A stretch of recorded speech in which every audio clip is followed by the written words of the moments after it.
is a humorous speech. So this is from the Humorously Speaking Manual. The title of Fallon's speech is Games People Play.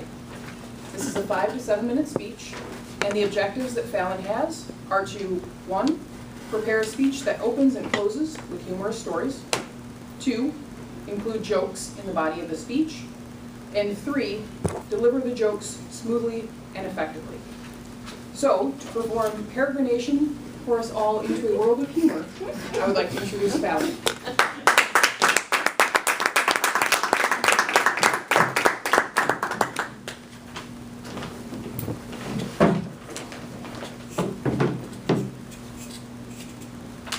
Oh, the games people play. When I was young, my sisters and I loved to play games. As my older sister was getting ready to go to college, we thought we should teach the youngest one how to play euchre so we could continue our games. Well, we asked her if she, after a few times watching, if she understood the game. She says, well, I've learned how to shuffle. I understand to deal 2-3-2-3 or 3-2-3-2.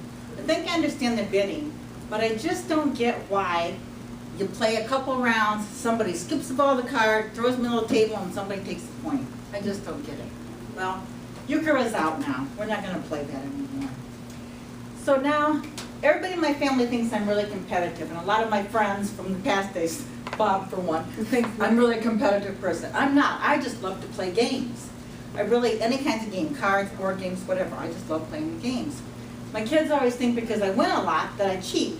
And I told them, wait a minute, do you think I was born in Africa? I'm not a cheetah. But anyways, one of the games we played was Monopoly. I always got the little race car, and I raced this car around the board.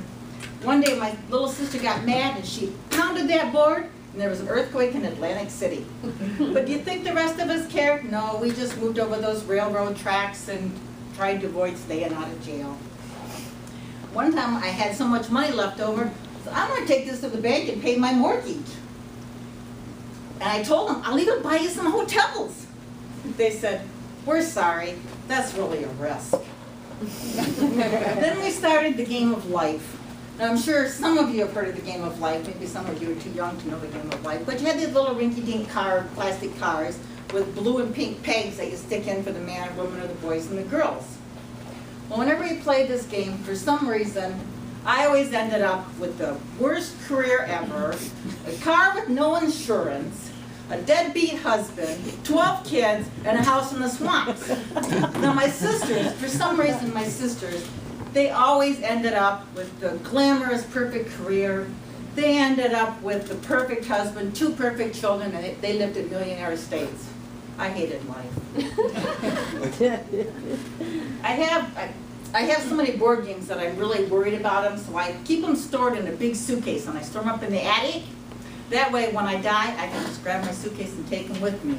My husband told me I really should store them in the basement. Yeah.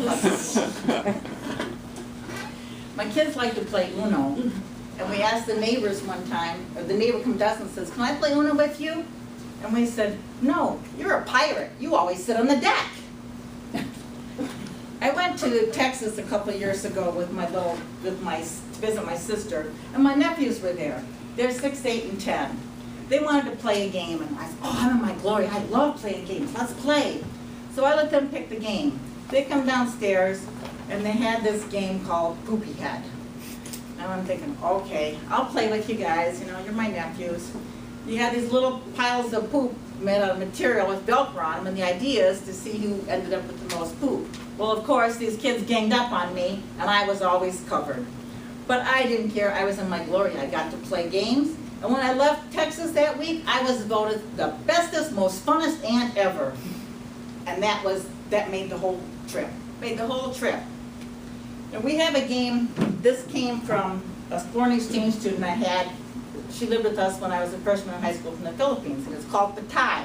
Some of you may know it as shells. The idea of shells is you put 7 shells in each of these holes, and you try to get all in your end. When you land in an empty, when you land in a blank spot, your turn's over. But this is the game if you want to cheat. You can take this shells, you drop them here, you get here, this one's empty, just pick up this one and keep on going. Nobody really knows. And my mom, she was excellent at cheating in this game.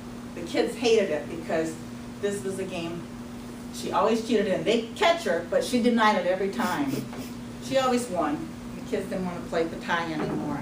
They will play with me occasionally, but not too very much. Now my husband, he likes to gamble. He likes to play cards and gamble a lot. So I decided I was going to send him to a casino in Southeast Asia. My friend said, Tibet?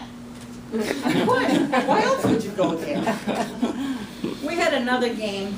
I think my parents developed this game because of the bag that it's in. Drinking whiskey. It's called sticks. You're dealt 11 cards, and everybody drew a stick, and you had to do what the stick said. Like this one says, 1 run of 4, 1 set of 4. Or you could get another one, and it might say 2 runs of 5. So the idea is to get these particular cards and go out. When you had 7 sticks, you were the winner. Well, one day we were playing this game with some friends of ours, and this guy sat there and he was going through all these different, we went through 6 rounds and he hadn't got anything. And I said, Leon, what are you trying to do? What do you have to get that's so hard? Everybody's gotten 4 or 5 sticks. He said, I just can't get these T's. I said, let me see that stick.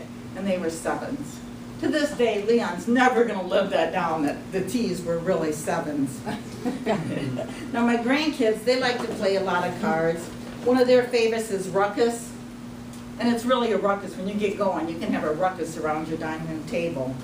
Or they like to play Uno Dare. I don't know if anybody's seen this game. It's not my favorite.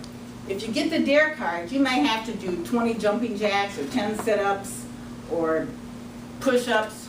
And they always wanted to give me the worst card. You had to maybe act like a monkey. Well, there's one card in here I really liked, and I always loved it when I got it, because I would throw it on the kids, and it says, keep quiet for 3 turns. And those kids kept quiet for the 3 turns. So that's the only time I like to play Uno Dare. Other than that, it goes in the trash. Oh, the games people play. There's different decks of cards, and I thought this one was just so funny. I love this deck of cards. Avert your eyes, your majesty. It's just a flashcard.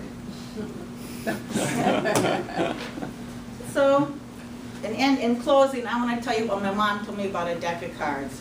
She said a deck of cards is just like a man. You have to win his heart, you have to marry him to get his diamond, you have to use the club to pound him over the head with, and a spade to bury him as deep as you can.